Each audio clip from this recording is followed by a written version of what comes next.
Voici le lieu de la tragédie qui coûte la vie à 4 membres d'une même famille. Nous sommes au 2e carrefour Colbison, lieu dit Messembe, dans le 7e arrondissement de Yaoundé. Tout serait parti d'une scène de jalousie manifestée par l'épouse, âgée de 27 ans, racontée dans une vidéo devenue virale sur la toile avant de rendre l'âme devant l'assistance médusée. Ça, c'est ton amour ici. Voilà tous tes amours que tu as tués. Voilà tout ta vie. Tu as tué. Tous tes enfants. Maman, je vais pas me devoir.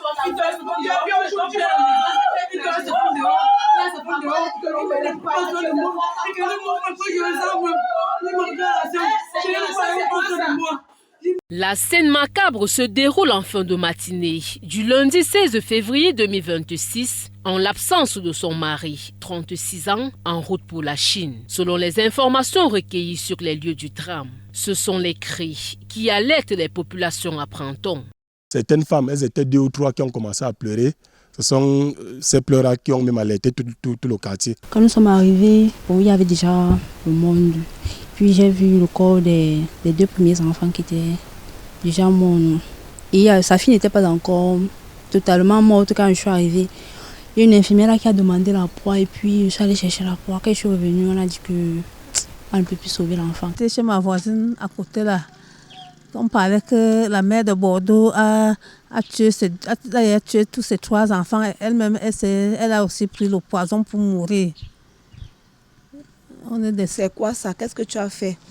Elle était en train de parler. Elle a dit que non, aussi j'ai fait cela, c'est parce qu'elle souffrait.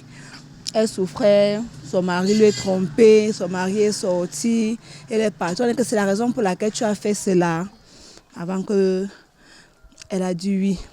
Au lendemain du drame, ce mardi 17 février 2026, impossible d'accéder au domicile. Les portes sont barricadées. Toutefois, on peut apercevoir des vêtements accrochés sur la balustre. Le voisinage, encore sous le choc, fait des va-et-vient. Pour des riverains, la victime ne présentait aucun signe de détresse.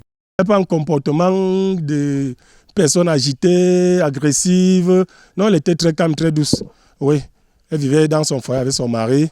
Bon, sauf que dans leur cuisine interne, ils savent ce qui se passe là-bas. Ici, à mon niveau, au niveau du voisinage, moi, je ne connais pas cette petite fille-là comme étant une personne. Tout le monde, c'est pour ça que tout le monde me dépassé. Elle ne dérangeait même pas, trop calme. Elle passait ici, on blaguait seulement, on se saluait, elle passait. Elle ne faisait pas de problème au quartier. À notre arrivée, nous apprenons que le sous-préfet du 7e arrondissement est descendu sur les lieux le 16 février, soit quelques heures après le drame, pour s'enquérir de la situation. Pour l'instant, des sources indiquent qu'une enquête est ouverte pour faire la lumière sur ce drame.